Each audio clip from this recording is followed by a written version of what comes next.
Véritable prouesse de l'exploration spatiale, la sonde Cassini, à près d'1,5 milliard de kilomètres de la Terre, modifie notre compréhension de Saturne. Cassini a mené la mission interplanétaire la plus réussie de l'histoire. Il peut y avoir de la vie dans le système saturnien. Elle a scruté les mystères de ces merveilleux anneaux et de ces quelques 60 lunes fascinantes. Plus stupéfiant, plus enthousiasmant, plus incroyable que toutes les théories imaginables. C'est notre héritage. Et à présent, la sonde se lance dans une dernière et fabuleuse aventure. C'est l'apogée de l'une des missions les plus phénoménales jamais entreprises. Son voyage de 20 ans va s'achever en apothéose. Savoir que la fin est imminente est ce que j'ai vécu de plus dur depuis longtemps. C'est la conclusion d'une mission extraordinaire. Mais comment cela va-t-il finir? Quel dernier secret Cassini va-t-elle révéler en effectuant son dernier voyage vers Saturne?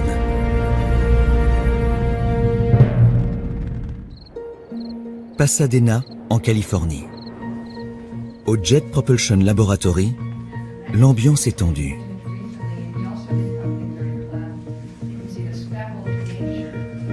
Un groupe de scientifiques, leurs familles et leurs amis, se sont réunis pour assister à un événement capital dans l'histoire de l'exploration spatiale, les derniers jours de la mission de 20 ans d'une sonde de plus de 2 tonnes baptisée Cassini.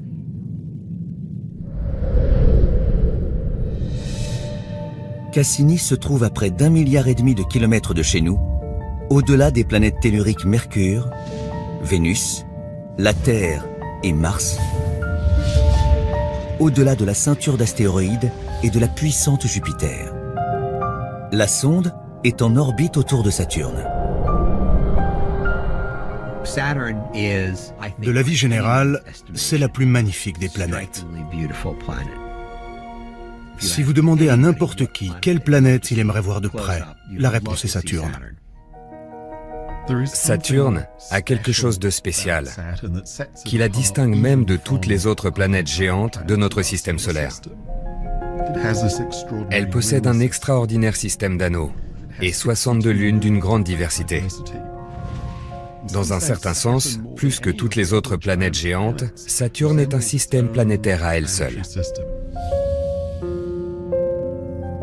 Depuis plus de 10 ans, Cassini accumule les découvertes sur la planète, sur ses splendides anneaux, et ce qui est peut-être le plus surprenant, sur une petite lune qui pourrait héberger la vie. C'est notre meilleure chance d'étudier une zone extraterrestre habitable. Ce soir, la sonde entame une dangereuse série de manœuvres qui pourrait entraîner sa destruction brutale et prématurée. I'm starting to get nervous. Yeah, I'm a little sweaty too. Yeah, we got 30 minutes to go. L'anxiété étreint les scientifiques qui attendent des nouvelles de leur cher engin spatial. Je suis très impatiente, mais j'ai le trac, parce que ni la sonde ni les instruments n'ont été conçus pour ça. Au cours de cette épopée, l'équipe de Cassini a affronté de nombreux risques. On ne peut pas avoir peur. C'est une aventure. C'est l'ultime mission de Cassini. Son apothéose. Jamais personne n'avait encore traversé cette région. La sonde doit plonger dans le vide entre la planète et son anneau le plus proche. On pense que ce vide de 2000 km est bien un vide et qu'il est sans danger. Mais on n'en est pas sûr. Qu'une poussière soit grosse ou petite, si un engin lancé à 120 000 km à l'heure vient la heurter, il sera détruit. Il suffit qu'une seule grosse particule de l'anneau percute la sonde pour faire tout capoter. Mais le jeu en vaut la chandelle. Car si tout va bien, durant 5 mois, Cassini scrutera la géante gazeuse comme jamais. Peut-être pourra-t-on alors répondre à une question épineuse. De quoi est fait l'intérieur de Saturne? Quel mystère se cache sous son atmosphère? On ne sait pas ce qu'on va trouver, mais on nourrit de grands espoirs. On pense pouvoir déterminer s'il existe un noyau et évaluer sa taille. On attend surtout de cette mission finale qu'elle nous révèle ce qui se trouve à l'intérieur de Saturne. Comprendre la structure interne de cette planète permettra de mieux appréhender la manière dont elle s'est formée. On a une idée de la façon dont les planètes géantes comme Saturne ou Jupiter se forment, mais c'est incomplet. Et l'équipe espère déchiffrer une autre énigme. Le débat n'est pas clos. Les anneaux ont-ils quelques centaines de millions d'années seulement, ou 4,5 milliards d'années? Autrement dit, sont-ils aussi âgés que le système solaire? Cassini pourrait enfin nous fournir la réponse, si elle survit à la traversée. Le signal que l'engin est intact nous parviendra d'ici 15 à 20 minutes. On retient tous notre souffle. Je préfère ne pas rester là-bas à me ronger les sangs. J'ai les nerfs à vif. Il faut environ 80 minutes au signal pour parcourir près d'1,5 milliard de kilomètres dans le système solaire. À minuit, la salle est tellement silencieuse qu'on pourrait entendre une mouche voler. C'est l'heure où Cassini doit téléphoner à la maison. Pour moi, c'est le moment où la sonde dit « Salut maman, tout s'est bien passé, je suis prête à poursuivre le voyage ».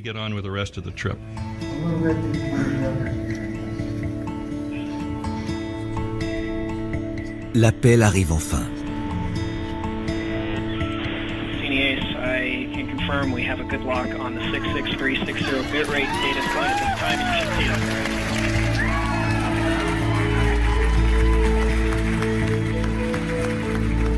Cassini a survécu à sa première rencontre rapprochée avec Saturne.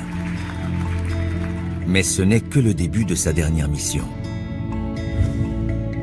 Au cours des 5 prochains mois, elle plongera une fois par semaine entre la planète et ses anneaux. Encore, et encore, et encore.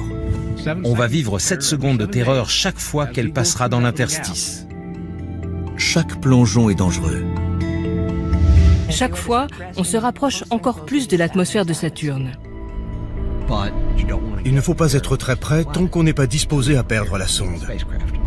C'est pour ça qu'on a attendu la fin de la mission. Même si Cassini réussit tous ses plongeons, elle s'achemine en effet vers une fin programmée. Elle est sur une trajectoire mortelle. Son sort est scellé. Lors de son ultime plongeon, Cassini se précipitera dans les nuages de l'atmosphère saturnienne où elle s'enflammera. Il en sera alors terminé de cette mission de 20 ans. Je suis très ému, même maintenant, quand je pense à ce qui va se passer le 15 septembre. On a poussé jusqu'à Saturne. Tout ça va nous manquer. Oh wow! That is so cool! Saturne a toujours été un objet de curiosité et d'émerveillement pour les observateurs terrestres. Jeter un coup d'œil sur la géante gazeuse est une expérience inoubliable. Oh, that's amazing! Surtout si on aperçoit ses anneaux majestueux.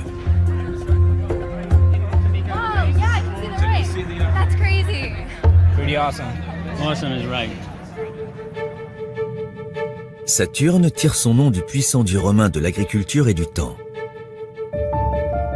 C'est la deuxième plus grande planète de notre système solaire, avec un volume équivalent à 750 fois celui de la Terre. Elle n'a pas de surface sur laquelle on pourrait marcher. Elle est principalement composée d'hydrogène et d'hélium, ce qui la rend incroyablement légère. En fait, si on la plongeait dans un lac assez grand, elle flotterait. La géante gazeuse est balayée par des vents violents qui peuvent atteindre 1800 km/h. Ce sont parmi les plus rapides jamais enregistrés dans le système solaire. Quant à sa température, elle est glaciale, moins 180 degrés Celsius. À son pôle nord, un énorme courant circule dans 6 directions différentes. On l'appelle l'hexagone. On pourrait mettre 2 terres dans cet espace et il y aurait encore de la place. Depuis 2004, l'équipe imagerie de Cassini, dirigée par Caroline Porco, a pris des centaines de milliers de clichés époustouflants. C'est une planète extraordinairement belle. Elle est la reine de beauté du système solaire, c'est indéniable. Plus de 10 années d'exploration ont offert à l'équipe Cassini l'occasion unique de voir les couleurs de l'hexagone passer du bleu de l'hiver à la brume dorée de l'été, quand l'atmosphère de Saturne réagit à la lumière solaire.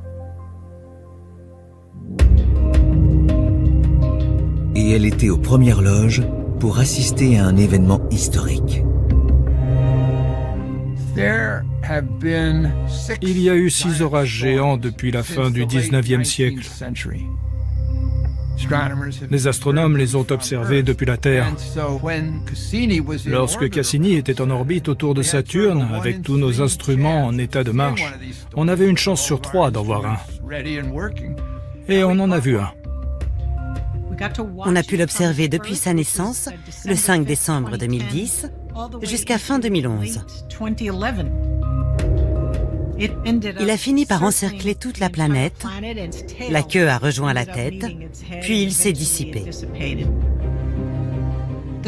Les scientifiques de la mission étudient encore ce monstre. Ces 13 dernières années, les spécialistes de l'image n'ont cessé de photographier l'atmosphère turbulente de Saturne. Ils ont même filmé la foudre sur cette autre planète. Cet orage est plus grand que les États-Unis continentaux et ses éclairs 1000 fois plus puissants que ceux qui frappent la Terre. Au bout d'un moment, le climat terrestre devient ennuyeux.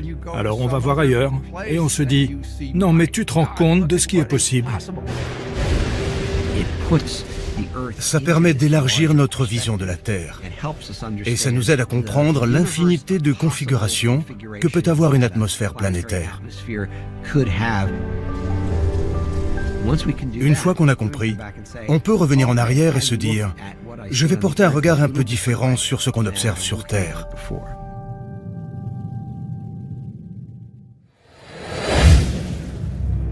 Après avoir passé près de 20 ans dans l'espace, Cassini arrive au bout de son aventure. Elle n'a jamais été aussi près de la géante gazeuse. Cela fait 2 jours à peine qu'elle a effectué son premier plongeon entre la planète et son anneau interne. Et l'équipe se réunit pour prendre une décision cruciale. Faut-il mettre la sonde une nouvelle fois en danger? D'abord, il faut déterminer à quel point elle a été abîmée lors de son premier plongeon. C'est à William Kurtz de le découvrir. Il est chargé de l'instrument de mesure des ondes radio et plasma. C'est le seul instrument capable de détecter l'impact des poussières sur la sonde. William Kurtz convertit ces chocs en signaux audio.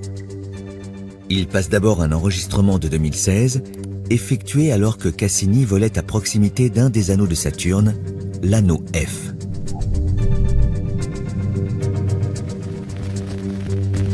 Voici le bruit des poussières heurtant l'antenne de l'engin. Est-il comparable à celui entendu durant le premier plongeon de Cassini entre les anneaux et la planète?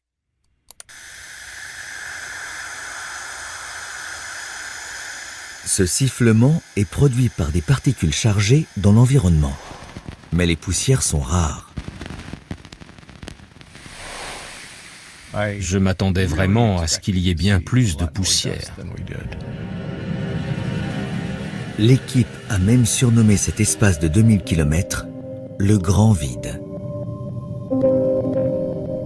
Mais cela ne signifie pas qu'il est sans danger. Une mauvaise surprise et tout est fini. On appelle ça les inconnus inconnus. On ne sait pas de quoi il faut s'inquiéter, mais on sait qu'il peut se passer quelque chose. Loin des regards, dans un sous-sol du JPL, un groupe d'ingénieurs ne ménage pas ses efforts pour que la mission de Cassini ne s'achève pas avant l'heure. On est responsable du bon fonctionnement et de la sécurité de l'engin.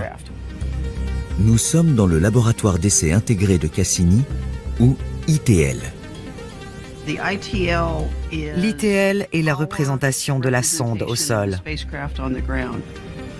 Cette salle stérile contient des dizaines de vieux circuits imprimés, copies fidèles des entrailles de la sonde Cassini, ainsi que l'équipement nécessaire au fonctionnement de cette dernière. Le matériel a 30 ans. Aujourd'hui, on parle en gigabits. Nous, on en est au kilobit. Il y a moins de mémoire et de puissance de calcul que dans un smartphone, mais c'est suffisant pour Cassini. C'est un système à toute épreuve.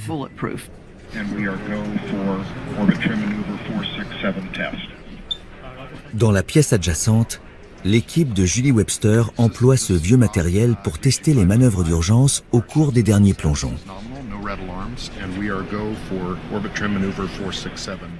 On a un timing extrêmement précis. On intervient presque à chaque seconde sur l'engin, en tout cas à chaque minute. S'il y a une anomalie ou une séquence erronée, on a très peu de temps pour comprendre ce qui ne va pas, réparer, nettoyer et recharger la séquence à bord de la sonde. On n'a pas beaucoup de temps pour se retourner. On est dans le jus.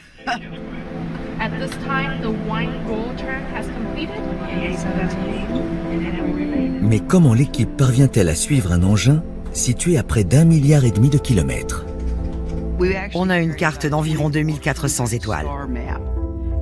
Ces étoiles sont celles qu'utilisaient les marins pour se repérer avec un sextant. Comme un navigateur il y a des centaines d'années, Cassini observe les astres qui l'entourent et compare leur position avec celle de la carte stellaire embarquée. Elle est intégrée dans le logiciel de vol. On sait toujours où on est. La technologie de pointe nous a permis d'améliorer l'observation du système solaire. Nous pouvons même voir des galaxies très éloignées de la nôtre. Mais c'est au XVIIe siècle qu'une poignée d'astronomes qui s'efforçaient de voir au-delà de la Terre a inventé cet outil révolutionnaire, le télescope.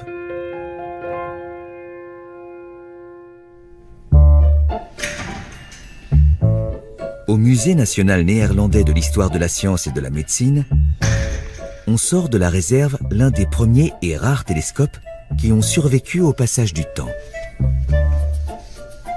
Ce que vous voyez est un tube de fer noir. Cette relique doit être manipulée avec le plus grand soin. Le tube est très fin. Je vais l'ouvrir prudemment, élément par élément, jusqu'au bout. Complètement déployé, le télescope mesure 4,50 m. La lentille est montée avec des ressorts métalliques. C'est un travail magnifique. Ce télescope a été fabriqué par Christian Huygens au XVIIe siècle. Chez lui, aux Pays-Bas, cet astronome a conçu et assemblé, avec son frère Constantin, certains des meilleurs télescopes de l'époque.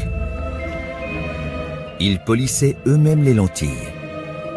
Plus elles étaient de bonne qualité, plus le télescope était long et plus Christian Huygens pouvait voir de détails.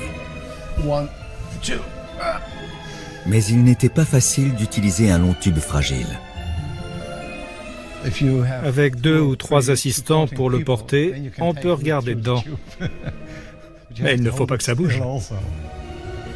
Avec un télescope très semblable à celui-ci, Huygens a entrepris de résoudre un mystère.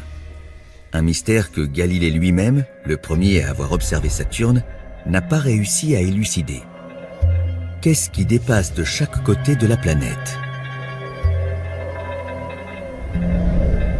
En quête d'une réponse, Huygens a rempli ses carnets de croquis d'observation.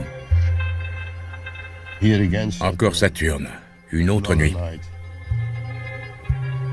En 1656, à l'âge vénérable de 27 ans, Huygens est enfin parvenu à la conclusion que Saturne était entouré d'un anneau. Il a également découvert sa plus grande lune, Titan. 1, 2, 3 lunes. Et la deuxième est la sienne. Il ajoute le mot Méus, ma lune. Les autres ont été découvertes par Cassini. Jean-Dominique Cassini, qui dirigeait le tout nouvel observatoire de Paris, a découvert 6 autres lunes de Saturne. Et au lieu d'un simple anneau, il en a compté plusieurs, séparés par des grands vides.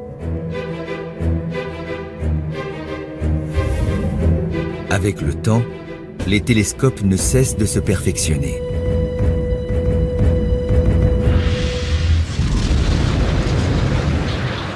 Puis, au XXe siècle, nous accomplissons l'inimaginable. Nous les envoyons dans l'espace. En 1979, Pioneer 11 passe près de Saturne et transmet des images qui nous rapprochent comme jamais du cosmos. Un an plus tard, dépassant toutes nos attentes, les caméras dernier cri des sondes voyageurs survolent Saturne. À l'époque des voyageurs, on pensait que rien ne pouvait les surpasser. Vient ensuite Cassini, équipé d'une série d'instruments scientifiques conçus pour explorer Saturne, ses anneaux et ses lunes dans leurs moindres détails. Cassini, c'est le Battlestar Galactica. Elle est bourrée d'instruments. C'est un vaisseau amiral.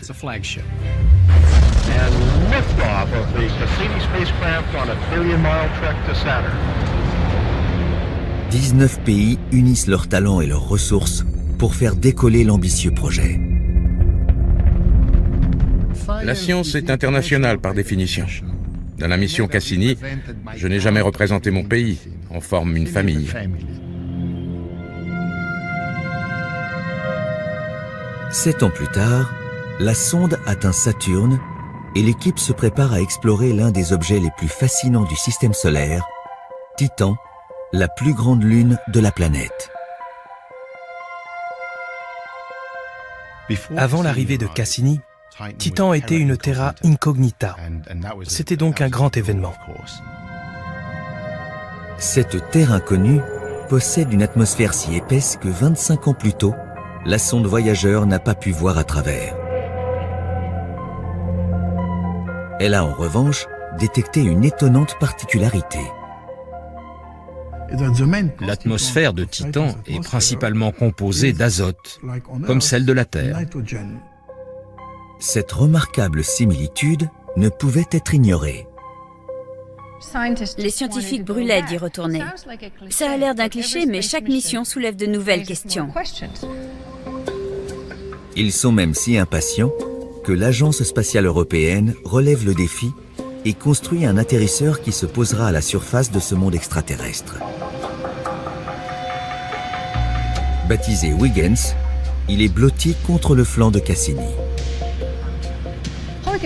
Huygens devait nous renseigner sur l'atmosphère de Titan, prendre des photos de la surface, puis s'écraser ou couler.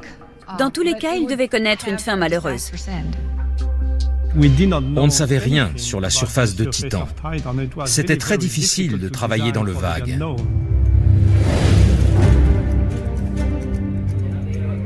Leurs efforts seront-ils récompensés? Alors que Huygens traverse l'atmosphère brumeuse de Titan, les scientifiques attendent fébrilement de ces nouvelles dans une salle de contrôle de Darmstadt, en Allemagne. À l'heure dite, on commençait à être un peu nerveux. C'est alors qu'ils reçoivent un signal. Huygens a survécu à sa descente sur Titan. Très vite, les données affluent, parmi lesquelles le son du radar de la sonde réfléchi par la surface de la Lune.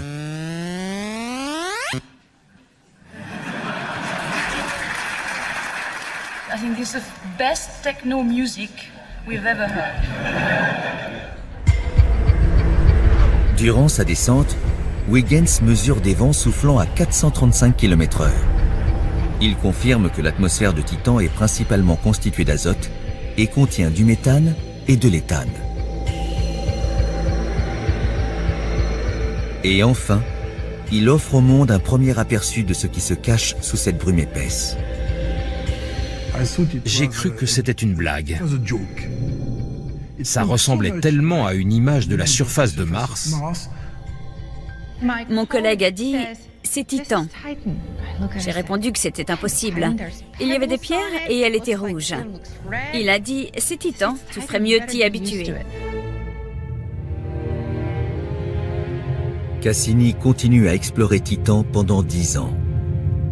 Elle effectue plus de 100 survols. L'atmosphère supérieure était une fabrique produisant d'énormes quantités de composés organiques très complexes. Ces molécules chutaient ensuite dans l'atmosphère, elles atterrissaient à la surface et formaient des dunes organiques. Des dunes immenses, aussi grandes que celles du désert du Sahara, au bord de longs canaux ressemblant à des rivières. Titan a été entièrement cartographiée et elle est presque aussi variée que la Terre. Les radars et les caméras infrarouges nous montrent une lune constellée de dizaines de lacs. En fait, Titan est le seul objet céleste connu de notre système solaire dont la surface présente des nappes liquides, à l'exception de la planète Terre, bien sûr. Que verrait-on depuis le bord d'un lac sur Titan? Est-ce que ce serait comparable à ce qu'on voit depuis le bord d'un lac terrestre? Nous sommes sur les berges du Cayuga, dans l'État de New York. La vue qu'on a d'ici n'est pas très différente de celle qu'on aurait depuis le bord d'un lac de Titan. Derrière moi, le beau ciel bleu se reflète à la surface de l'eau et lui donne sa couleur bleue. Sur Titan, le ciel serait brumeux et orangé. Et le lac reflèterait cette teinte orangée. Un examen plus poussé révèle qu'il n'est pas rempli d'eau, mais d'un mélange de méthane et d'éthane semblable au gaz naturel liquide. En fait, l'ensemble des lacs et des mers de Titan représente 300 fois le volume des réserves de gaz prouvées sur Terre. Imaginez maintenant un paysage qui ressemble au désert rocheux du sud-ouest des États-Unis. Le sol est un mélange de fragments de glace d'eau et de composés organiques à la texture de copeaux de plastique ou de billes de polystyrène. Parfois il pleut. Et quand il pleut sur Titan, les gouttes tombent très lentement et s'écrasent en faisant de grosses éclaboussures.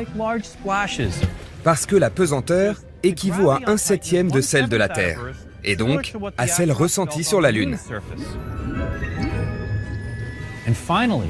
Enfin, puisque l'atmosphère est plus froide et plus dense, le son voyage plus vite que sur Terre, et le bruit des vagues nous parvient plus compressé et peut-être légèrement décalé. Ma voix elle-même serait plus étrange et complexe. Et j'espère que vous retenez votre souffle, parce que si l'atmosphère de Titan contient surtout de l'azote, comme celle de la Terre, il n'y a pratiquement pas d'oxygène. Si vous pouvez visualiser tout cela, bienvenue sur les rives d'un lac sur Titan. Ça ressemble beaucoup à la Terre. La pluie, les lacs, les rivières, l'érosion, les nuages. Il y a là un charme romantique auquel je n'échappe pas. Je viens d'Écosse, un pays froid où il pleut beaucoup. Et je déteste la pluie. Mais j'aime à penser que je suis privilégié de vivre dans l'un des 2 seuls mondes du système solaire où la pluie tombe et vient grossir les rivières. L'autre, c'est Titan. Mais Titan n'est pas la seule lune à éveiller l'intérêt de l'équipe. Saturne est entouré de 62 satellites, peut-être plus. Parmi eux, Prométhée, qui a l'air d'une pomme de terre, Janus, qui ressemble à une boulette de viande, et Mimas, remarquablement semblable à l'étoile de la mort de la guerre des étoiles. N'oublions pas Japet, la lune yin et yang, qui a une face aussi noire que la nuit et l'autre aussi brillante que la neige. Pan est une lune minuscule en forme de ravioli. Il y a aussi Encelade, une énorme surprise. Encelade est une toute petite boule de glace blanche et brillante, le corps le plus réfléchissant du système solaire. Encelade est un petit objet d'un diamètre inférieur à 500 km, la distance entre Los Angeles et San Francisco. Et tout le monde s'attendait à ce qu'il soit mort. Encelade recèle un grand mystère. Son pôle nord est criblé de cratères. Les impacts d'astéroïdes étaient fréquents il y a des milliards d'années. Mais son pôle sud est étonnamment lisse, presque dépourvu de cratères.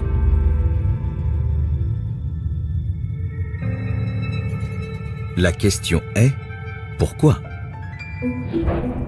Au début de la mission, le magnétomètre, un instrument qui mesure les champs magnétiques, capte une chose étrange. C'était spectaculaire. On aurait dit un panache de vapeur d'eau jaillissant du pôle sud. À peu près au même moment, les caméras de Cassini filment une image stupéfiante. Voilà ce qu'on a vu. Des dizaines de jets fins provenant du pôle sud. D'autres instruments, conçus pour détecter les composants chimiques des gaz et de la poussière, montrent que ces jets, ou panaches, sont constitués de glace d'eau. Encelade crache 1 millier de tonnes de glace par heure. Une partie retombe comme de la neige fraîche et crée la surface lisse et blanche du satellite. C'est très surprenant. On s'est demandé comment c'était possible. Cette lune était censée être froide et morte. Lors des survols suivants, Cassini s'approche encore plus près et découvre d'autres indices. L'analyse de la matière émise par Encelade a montré qu'elle contient des molécules organiques, des molécules carbonées, des molécules azotées. Et un minéral que personne ne s'attendait à trouver, du sel. Les granules de glace étaient de l'eau de mer gelée. De l'eau de mer gelée jaillit d'énormes failles au pôle sud, et de la chaleur irradie de ces failles. Voici le pôle sud. Ces fissures émettent plus d'énergie que n'importe quelle autre région d'Encelade. C'est comme si sur Terre, davantage de chaleur émanait de l'Antarctique que de l'équateur. Si des geysers d'eau de mer gelée s'échappent de ces fractures,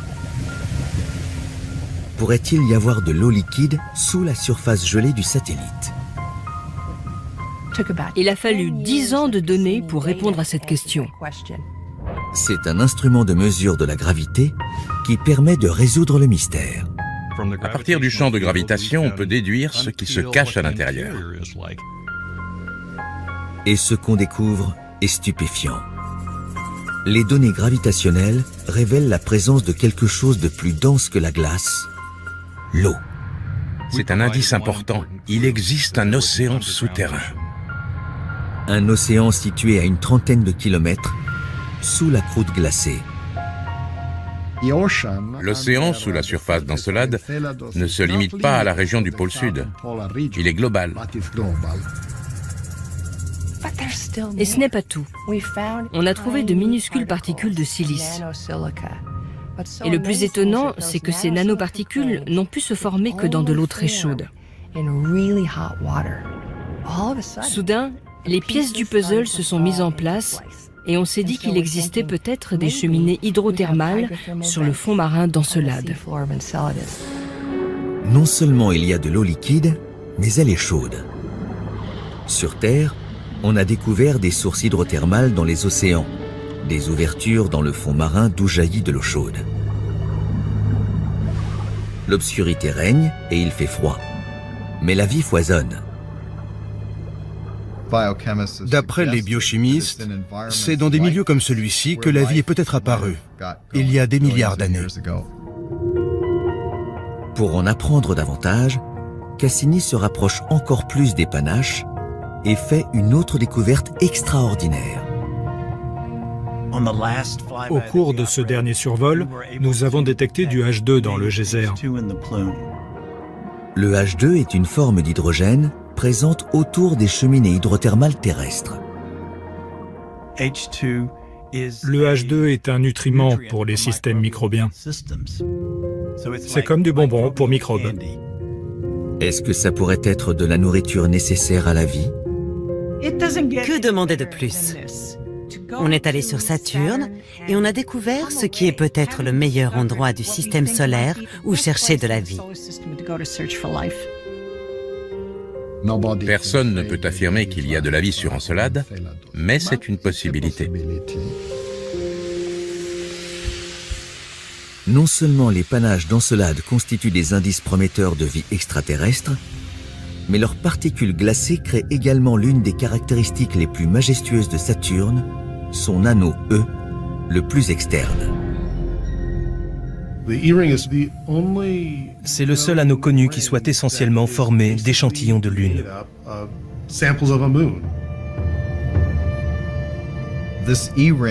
L'anneau E diffère des autres. Il n'est pas net et spectaculaire. On ne le voit pas avec un télescope amateur. Mais il est là. Toutes les géantes gazeuses du système solaire externe possèdent des anneaux, mais ils sont peu denses.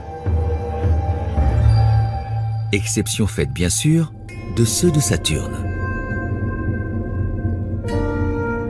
Ces derniers sont composés de milliards de particules essentiellement faites de glace d'eau. C'est surtout de la glace, avec une couche de petites saletés. On ne sait pas vraiment ce que c'est. Les particules présentent une grande variété de formes et de dimensions. Ça va de la taille d'un grain de sable à celle d'une maison. Les anneaux de Saturne sont les plus grands, les plus massifs du système solaire. Ils s'étendent sur environ 140 000 km dans l'espace. D'un autre côté, vu sur la tranche, ils forment un disque d'à peine quelques dizaines de mètres d'épaisseur. Dans cette fine bande de glace et de poussière, Cassini découvre un monde dynamique. Regardez les ombres, c'est fou. De longues ombres portées par le soleil montrent que des particules s'étirent sur des kilomètres au-dessus du bord de l'anneau. On voit de nombreux endroits très denses où les particules dépassent de 3 km au-dessus du plan de l'anneau. C'est ahurissant.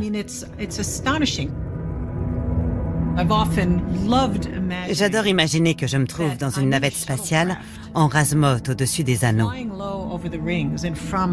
À basse altitude, ils doivent sembler s'étendre à l'infini parce qu'ils sont immenses.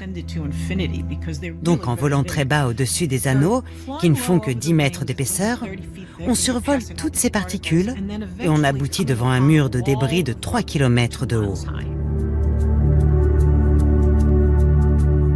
Franchement, c'est de la science-fiction. C'est splendide, absolument splendide. De loin, ils paraissent calmes et beaux. Mais en réalité, ils bouillonnent d'activité. Les anneaux sont fluides. Les particules se percutent et forment de curieuses vagues de centaines de kilomètres de long. Voir toutes ces petites vagues, c'est phénoménal. Les caméras de Cassini révèlent la cause de ces étranges formations. La collection de minuscules satellites de Saturne. Les lunes sont classées en groupes. Il y a des petits corps qu'on appelle des satellites des anneaux. D'autres encore plus petits, des mini-lunes, qui sont embarqués dans les anneaux, qui s'éparpillent tout en restant très près. En outre, il existe une classe d'objets appelée lune à hélice. Il y en a une multitude, des centaines de milliers ou plus. Les anneaux sont pleins de petites lunes à hélices. Elles sont innombrables. Matt Tiscareno, un jeune chercheur de l'équipe imagerie, est le premier à les repérer. J'ai vu 2 traits horizontaux, orientés dans la même direction, et d'un diamètre d'une centaine de mètres, la longueur d'un terrain de football. Quelqu'un d'autre aurait pu penser qu'il s'agissait de rayons cosmiques ou d'imperfections sur l'objectif. Mais lui a remarqué une particularité commune à ces traînées. Elles ressemblaient toutes à des petites hélices. Au centre de chacune d'elles, une lune minuscule agite les particules de l'anneau. Celles-ci s'agglutinent le long des bords de ce qui ressemble à une forme identifiable. Selon certains scientifiques, ces petites hélices à deux pales, localisées dans les anneaux et en orbite autour de Saturne, peuvent permettre de faire la lumière sur un mystérieux processus datant de milliards d'années, la formation de notre système solaire. Nous croyons qu'il y a 4 milliards et demi d'années, une immense nébuleuse de matière, du gaz, mais aussi de la poussière, a été traversée par l'onde de choc de l'explosion d'une supernova voisine. La matière a formé un disque et c'est ainsi que les choses ont commencé. Le gaz et les poussières qui orbitent autour du jeune soleil s'agglomèrent. Les cailloux deviennent des rochers. Les rochers des comètes grandes comme des montagnes. Les comètes se changent en protoplanètes et les protoplanètes en planètes. Au cours de centaines de millions d'années, les planètes prennent forme. Pour observer un tel processus, il n'y a pas de meilleur endroit dans le système solaire que les anneaux de Saturne. En étudiant les hélices et d'autres agrégats qu'on a vus dans les anneaux, on comprend mieux comment un disque de gaz et de poussière aurait pu former de plus gros objets et des planètes. Les hélices sont un peu les graines d'où ont germé les planètes. Mais il y a un hic. Ces hélices ne peuvent pas devenir des planètes adultes.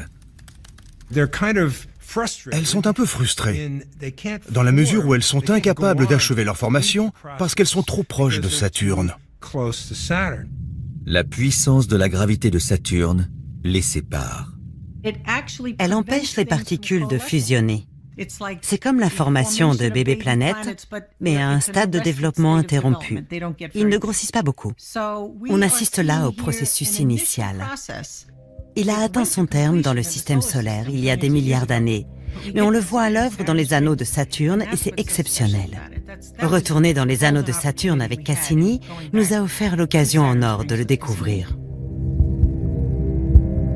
Ces 13 dernières années, Cassini a fait d'extraordinaires découvertes sur les anneaux de Saturne. Mais une question fondamentale reste sans réponse. Quel âge ont ces anneaux? Sont-ils apparus en même temps que la géante gazeuse il y a 4 milliards et demi d'années, quand le système solaire s'est formé? Ou bien sont-ils beaucoup plus jeunes?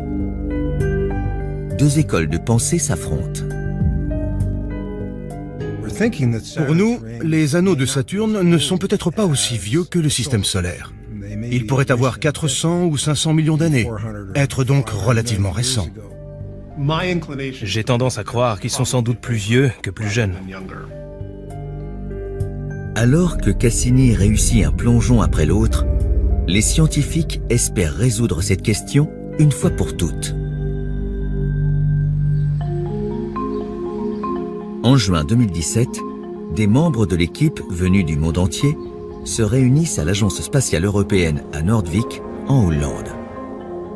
Le 7e plongeon entre les anneaux venait d'avoir lieu et il nous a réservé plein de surprises. Chaque semaine, on a une nouvelle fournée de données et on fait...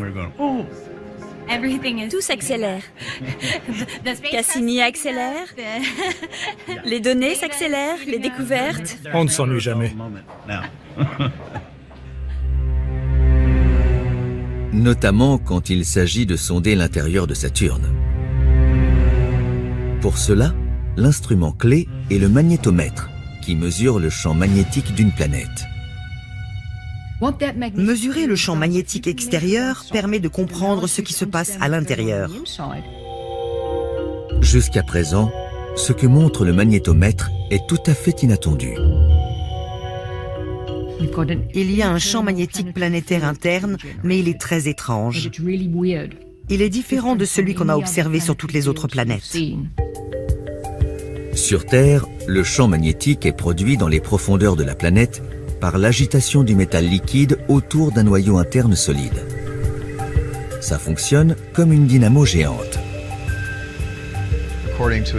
D'après la théorie de l'effet dynamo, un champ magnétique permanent existe quand, à l'intérieur d'une planète, des fluides conducteurs d'électricité circulent selon ces mouvements rotatifs, ce qui génère le champ magnétique.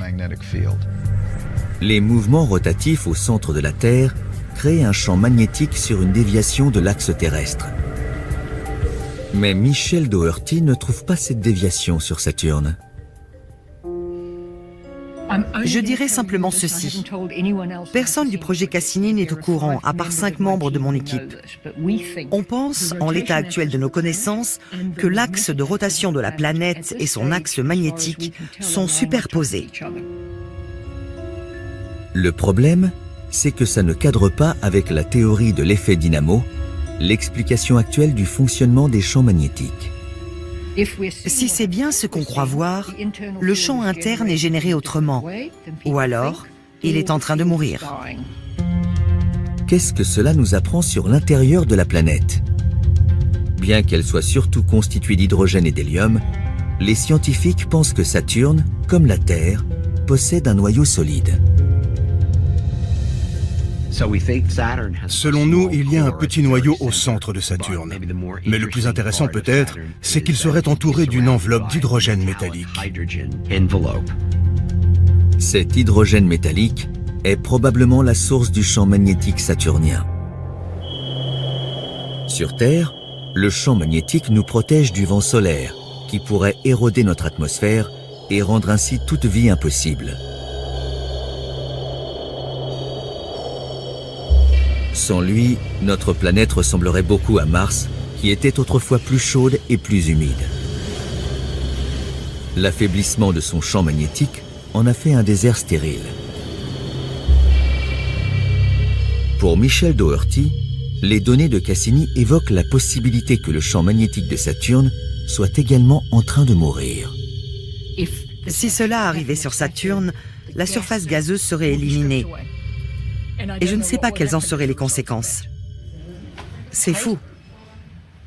Mais c'est la beauté de la science. Quelqu'un m'a demandé si je comprenais ces données et j'ai répondu « Non, c'est génial, hein? Ouais !»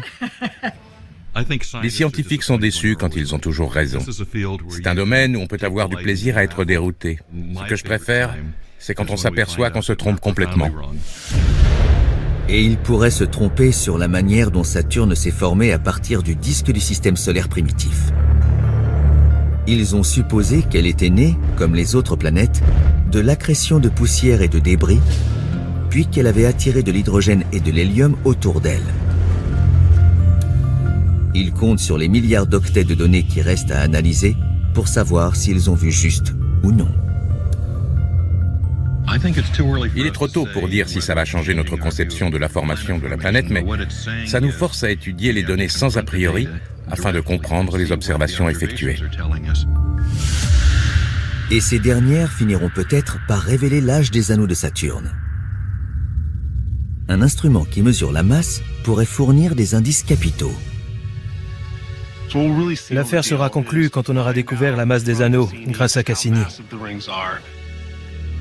Plus les anneaux sont vieux, plus ils ont pu attirer de débris et grossir avec le temps. Une masse plus légère est le signe d'un âge plus récent. Des indices suggèrent qu'ils ne sont peut-être pas aussi massifs qu'on le pensait. Mon intuition était et reste qu'ils sont jeunes. Le 15 septembre 2017, après 20 ans dans l'espace, la dernière heure de Cassini est arrivée. La mission s'achève parce que tout simplement, on est à court de carburant. Les réservoirs sont presque vides et Cassini doit être détruite pour réduire le risque de contamination des lunes de Saturne par des microbes terrestres. Ainsi, juste avant l'aube, toute l'équipe se retrouve pour assister aux derniers instants de la sonde. L'engin fonce à plus de 112 000 km/h quand il entre dans la haute atmosphère de Saturne. Les propulseurs le positionnent de sorte que l'antenne continue à transmettre des données sur Terre le plus longtemps possible. La friction de l'atmosphère fait grimper la température.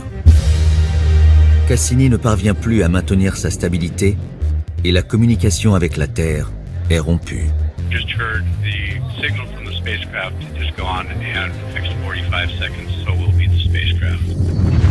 À près d'1,5 milliard de kilomètres de la Terre, Cassini commence à se désintégrer alors que la température atteint celle de la surface du Soleil. Les réservoirs de propergol explosent et les instruments sont atomisés par la chaleur intense.